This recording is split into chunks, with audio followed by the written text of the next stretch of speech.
வணக்கம். இன்றைய மாவட்ட செய்திகள். மதுரையில் தென்னிந்திய ஃபார்வர்ட் பிளாக் கட்சியின் நிறுவன தலைவர் திருமாரஞ்சி இல்ல திருமண விழாவில் தமிழக பாஜக மாநில தலைவர் நயினார் நாகேந்திரன் பங்கேற்று மணமக்களை வாழ்த்தினார். அண்ணன் செங்கோட்டையனை எனக்கு 30 வருஷத்துக்கு மேலாக தெரியும். நான் ஏற்கனவே சொல்லியிருக்கிறேன். அவர் அமைச்சராக இருந்த போதும் தெரியும், அமைச்சருக்கு பின்னால் நடந்த விஷயங்கள் உங்களுக்கு எல்லாம் தெரியும். அதுபோல கன்னியாகுமரியில் ஒரு மாத காலம் நான் அவர்கள் ஒன்றாக தங்கியிருந்தோம். 1998ஆம் ஆண்டு திருநெல்வேலி நடைபெற்ற வெள்ளி விழா மாநாட்டில் நாங்கள் இருவரும் முக்கிய பங்கெடுத்துக் கொண்டோம். முழுவதுமாக நான் உணர்ந்தவன். அவரை நினைத்து உண்மையில நான் மிகவும் ரொம்ப வருத்தப்படுகிறேன். எப்படி இருந்தவர் இப்படி ஆயிட்டாரு அப்படிங்கிற மாதிரி தான் என்னுடைய வருத்தத்தை மட்டும்தான் என்னால் சொல்ல முடியும். உங்களுக்கு எல்லாருக்குமே தெரியும், டெல்லி எந்த விஷயத்திலும் இங்கே தலையிடுறதில்லை. இங்கே தமிழ்நாட்டினுடைய தேசிய ஜனநாயக கூட்டணியுடைய தலைவராக அண்ணன் இபிஎஸ் அவர்கள் தான் இருக்கிறார். அவர்கள் வந்து பேசி முடிச்சுட்டு அங்கே டெல்லிக்கு போயிட்டு வந்தாங்க. அதன் பிறகு இங்கே வச்சுதான் மதிப்புக்குரிய அம்மா மக்கள் முன்னேற்ற கழகத்துடைய தலைவர் மதிப்பு அண்ணன் டிடிவி அவர்கள் அவருக்கு இங்கே வச்சுதான் டெல்லியில் போய் பேசி முடிச்சாங்க. இங்கே வச்சுதான் பேட்டி கொடுக்காங்க, ஒன்னா இணைஞ்சு பேட்டி கொடுக்குறாங்க. பாரத பிரதமர் நரேந்திர மோடி அவர்களுடைய பொதுக்கூட்டத்துக்கு பின்னால் அதற்கு பிறகு ஒன்றாக இணைந்து அங்கே வச்சுதான் பேட்டி கொடுக்குறாங்க. ஆக அண்ணன் செங்கோட்டையன் அவர்கள் எந்த விதத்தில் அவர் சொல்வது சரி என்பது எனக்கு தெரியவில்லை. அவர்கள் கூட்டணியில் இருந்தது உண்மை. மதிப்புக்குரிய அண்ணன் டிடிவி தினகரன் அவர்களும் கூட்டணி இருந்தாங்க. அப்புறம் கூட்டணிக்கு வெளியே போயிட்டாங்க. அரசியல் கட்சிகளில் கூட்டணி சேருவதும் சேராதிருப்பதும் ஒரு நடைமுறை உங்களை எல்லாருக்குமே தெரியும். இப்போ அதில் பார்த்தீங்கன்னா அண்ணன் ஓபிஎஸ் இருந்த உண்மை தான். இப்போ வர்றது வராது அது இனிமே காலம்தான் பதில் சொல்லணும். ஒரே ஒரு கருத்து, இதுக்கு முதலமைச்சரும் பதில் சொல்லணும், நீங்களும் மீடியாக்களை சொல்லணும். என்னைக்காவது தொடர்ந்து திமுக ஆட்சியில் வந்திருக்கா? இல்ல இதுவரை. அப்போ அவங்க தோல்வி தானே சந்திச்சிட்டு இருக்காங்க. திமுக தொடர்ந்து தோல்வியை சந்திச்ச திமுக, தொடர்ந்து வெற்றியே பெறாத திமுக, தொடர்ந்து ஆட்சியிலே இல்லாத திமுக. மதிப்புக்குரிய ஸ்டாலின் அவர்கள் அப்படி சொல்றாங்கன்னா எனக்கு தெரியல. 1991 அம்மா முதலமைச்சர். அதுக்கு முன்னால 3 முறை புரட்சியாளர் எம்ஜிஆர் முதலமைச்சர், 3 தடவையும் தோத்துருக்காங்க. அப்போ கூட கலைஞர் சொன்னார், 12 ஆண்டு வனவாசம் 2 ஆண்டு அஞ்ஞான வாசமா, எங்களுக்கு வாழ்வே கிடையாதா அப்படின்னு கலைஞர் சொன்னார். அப்ப தொடர்ந்து தோல்வியை சந்திச்சது யாரு? இல்ல நான் சொல்றேன், தொடர்ந்து தோல்வியை சந்திச்சது யாரு? திமுகவா அண்ணா திமுக கூட்டணியா? 1967 72 பிறகு புரட்சி தலைவர் எம்ஜிஆர் உயிரோடு இருக்கிற வரைக்கும் திமுக ஜெயிச்சது கிடையாது. அப்ப தொடர்ந்து தோல்வியை சந்திச்சது யாரு? திமுக. 91 அம்மா, 96 கலைஞர், 2001 அம்மா, 2006 கலைஞர். அப்போ பாத்தீங்கன்னா மைனாரிட்டி 90 இடங்களும் மைனாரிட்டி கவர்மெண்ட் முழுசா வெற்றி பெறல. 2006 முழுசா வெற்றி பெறல மைனாரிட்டி கவர்மெண்ட் திமுக. 2011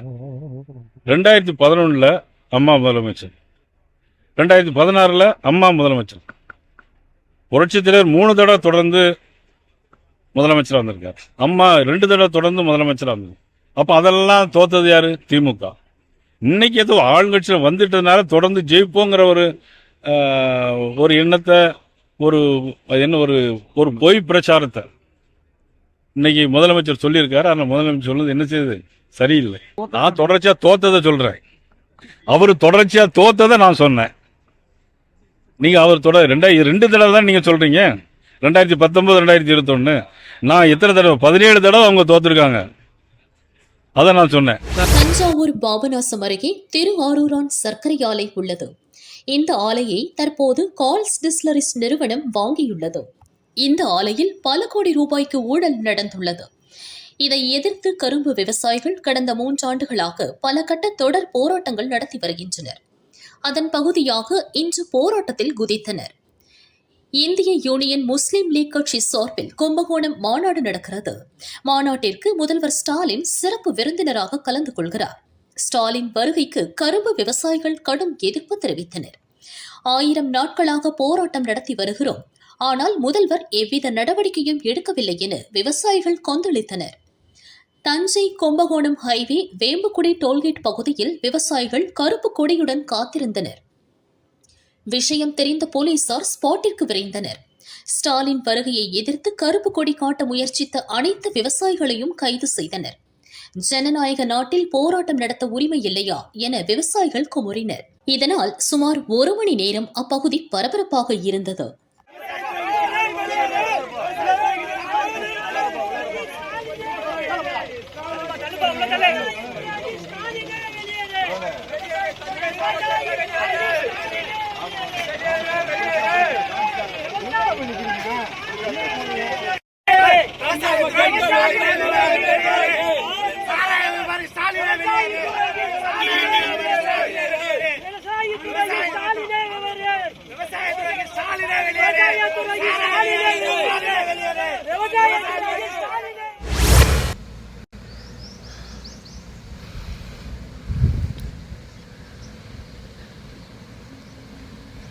PAB பாசன திட்டம் முதலாம் மண்டல பாசனத்தில் திருப்பூர் கோவை மாவட்டத்திற்குட்பட்ட 94,521 ஏக்கர் நிலங்கள் பாசன வசதி பெறுகின்றன.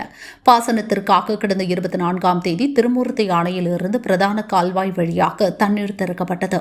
கால்வாயில் மேற்கொள்ளப்பட்டு வந்த பராமரிப்பு பணிகள் முடியும் முன்னரே அரசு உத்தரவிட்டதால் திருமூர்த்தி அணையிலிருந்து தண்ணீர் திறந்துவிடப்பட்டது. பின்னர் திறந்துவிடப்பட்ட தண்ணீர் அடுத்த 10 நிமிடத்தில் நிறுத்தப்பட்டது. இதனால் ஆயக்கட்டு விவசாயிகள் அதிருப்தி அடைந்தனர். இந்நிலையில் பிரதான கால்வாயில் பராமரிப்பு பணிகள் நிறைவு பெற்றதைத் தொடர்ந்து பொதுப்பணித்துறையினர் நேற்று காலை திருமூர்த்தி அணையிலிருந்து மீண்டும் தண்ணீர் திறந்துவிட்டனர். வரும் ஜூன் 8ஆம் தேதி வரை 135 நாட்களில் உரிய இடைவெளி விட்டு 5 சுற்றுகளில் 10,250 மில்லியன் கன அடி நீர் பாசனத்திற்கு வழங்கப்பட்டது.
हाँ